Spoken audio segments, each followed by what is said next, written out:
2022 में बिहार में न विधानसभा चुनाव है न लोकसभा चुनाव है। उसके बाद भी बिहार की सियासत गर्म रहने वाली है, क्योंकि जुलाई के महीने में 5 सीटें जो है राज्यसभा की खाली हो रही हैं। इसके अलावा फरवरी के महीने में खबर यह है कि विधान परिषद का चुनाव हो सकता है। आपको पहले राज्यसभा सांसद के बारे में कह देते हैं। जेडीयू से 2 सीटें हैं, वहीं बीजेपी की 2 सीटें और आरजेडी से 1 सीट जो है वो खाली होने जा रही है। जुलाई के महीने में इन तमाम 5 सीटों पर चुनाव होने हैं और जिसको लेकर कई बड़े नेताओं के राजनीतिक भविष्य का फैसला होना है। सबसे पहले बात कर लेते हैं आरजेडी से।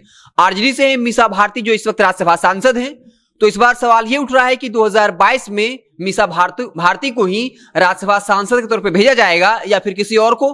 जहां तक आरजेडी की बात है तो मीसा भारती का टिकट जो है या उनको भेजा जाना जो है वो कंफर्म है, क्योंकि तेजस्वी यादव इस वक्त जो है पूरे आरजेडी की कमान संभाले हुए हैं और वो इस तरह की कोई बात नहीं करेंगे कि मीसा भारती की जगह किसी और को भेजा जाए, जिसके बाद पारिवारिक जो लड़ाई है वो आगे बढ़ सकती है। क्योंकि ये बार बार तेजस्वी यादव पर आरोप लगता है कि उन्होंने अपनी बहन को बिहार की राजनीति से कहीं ना कहीं केंद्र की राजनीति में भेज दिया है। तेज प्रताप यादव को भी पार्टी में कोई बड़ी भूमिका नहीं दे रहे हैं। ऐसी परिस्थिति में मीसा भारती का राज्यसभा सांसद के तौर पर जुलाई में भेजना वो लगभग तय है।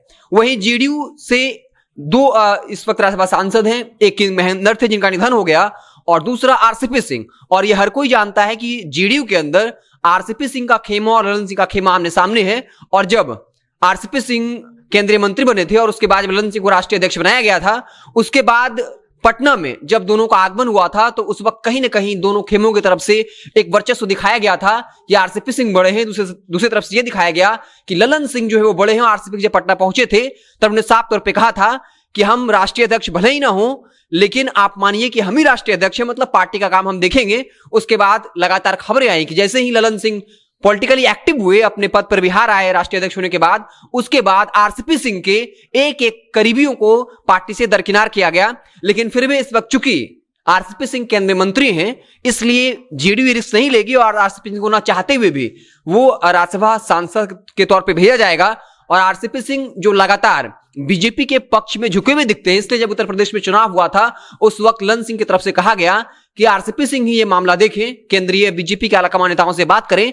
और ललन सिंह ने उस वक्त तंज कसते हुए ये भी कहा था कि आरसीपी सिंह के बीजेपी के आलाकमान से अच्छे रिश्ते हैं, इसलिए उन्हें कहा जाए। और हुआ भी यही, आरसीपी सिंह ने पहल की और उसके बाद जो है उत्तर प्रदेश में अब भाजपा के साथ गठबंधन में जेडीयू वहां चुनाव लड़ने जा रही है। और अब बात कर लेते हैं बीजेपी की। बीजेपी के 2 राज्यसभा सांसद हैं, एक हैं गोपाल नारायण सिंह और दूसरे हैं सतीश चंद्र दुबे। जीतन राम मांझी के बयान के बाद कहीं ना कहीं ब्राह्मण समाज जो है खफा हुआ, क्योंकि गजेंद्र झा को पार्टी से निष्कासित कर दिया गया था। इसलिए ब्राह्मण समाज को रिप्रेजेंटेशन देने के लिए हो सकता है किसी ब्राह्मण समाज के नेता को राज्यसभा भेजा जाए। और इसके बाद जुलाई में तो राज्यसभा सांसद को लेकर 5 सीटों पर चुनाव होना है। इसके अलावा खबर यह है कि फरवरी में विधान परिषद का चुनाव हो सकता है। विधान परिषद में कुल 75 सीटें हैं, इस वक्त 51 सीटें मात्र हैं, यानी 24 सीटें खाली हैं और उसका चुनाव स्थानीय प्राधिकार कोटे से होना है। यानी जो पंचायत चुनाव जीते हैं, चाहे वो वार्ड पार्षद हो, मुखिया हो, जिला परिषद हो, ये तमाम लोग जो है स्थानीय प्राधिकार कोटे से 24 एमएलसी का चुनाव करेंगे। और इसलिए तमाम सियासी पार्टियां जिले स्तर पे तमाम जनप्रतिनिधियों को अपने खेमे में करने में लगा हुआ है, ताकि ज्यादा से ज्यादा जो सीट है वो पॉलिटिकल पार्टी जीत पाए। और खबर ये भी है कि चिराग पासवान की लोजपा और आरजेडी एक साथ आ सकती है, ऐसी खबरें हैं। लगातार जो है गुप्त सूत्रों के आधार पर ये खबरें आ रही हैं। आपको बता दें कि इस वक्त जीतन राम मांझी जो बिहार में सियासी बखेड़ा खड़ा किए हुए हैं, विवादित बयान दे रहे हैं, इसके पीछे भी कहीं ना कहीं जीतन राम मांझी चाहते हैं कि उनके बहू बेटा और एक दामाद को विधान परिषद की सीट पर भेजा जाए। और आपको याद होगा कि जीतन राम मांझी ने जब एनडीए से पाला बदला था तब अपने बेटे को विधान परिषद आरजेडी के कोटे से दिलवाया था, क्योंकि उस वक्त विधायक के तौर पे सिर्फ जीतन राम मांझी का 1 वोट था, लेकिन आरजेडी के तमाम विधायकों ने मिलकर उनके बेटे संतोष मांझी को विधान परिषद भेजा था।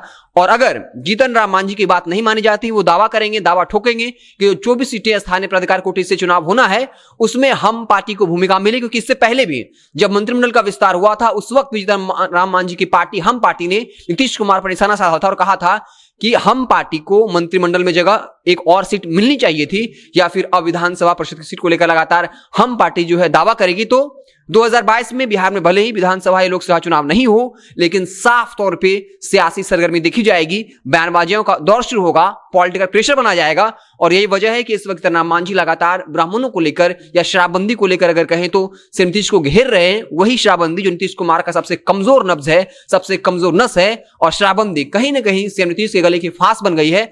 ये अलग बात है कि वे पूरे आत्मविश्वास के साथ बता रहे हैं कि बिहार में शराबबंदी सफल है, लेकिन शराबबंदी की क्या स्थिति ग्राउंड पर है ये हर कोई जानता है। तो आने वाले वक्त में विधान परिषद हो या राज्यसभा का चुनाव हो, उसको लेकर आने वाले वक्त में बिहार की सियासत और गर्म होगी, बयानबाजियों का दौर जो है वो शुरू होगा। हालांकि जहां तक बीजेपी के बारे में, राज्यसभा के बारे में इस कॉन्टेक्स्ट में बात करें तो कहीं ना कहीं बीजेपी का केंद्रीय आलाकमान ये फैसला लेता है किसे भेजा जाना है। तो ऐसी परिस्थिति में गोपाल नारायण सिंह और सतीश चंद्र दुबे जो इस वक्त राज्यसभा सांसद हैं, वहां पर कोई फेरबदल किया जा सकता है।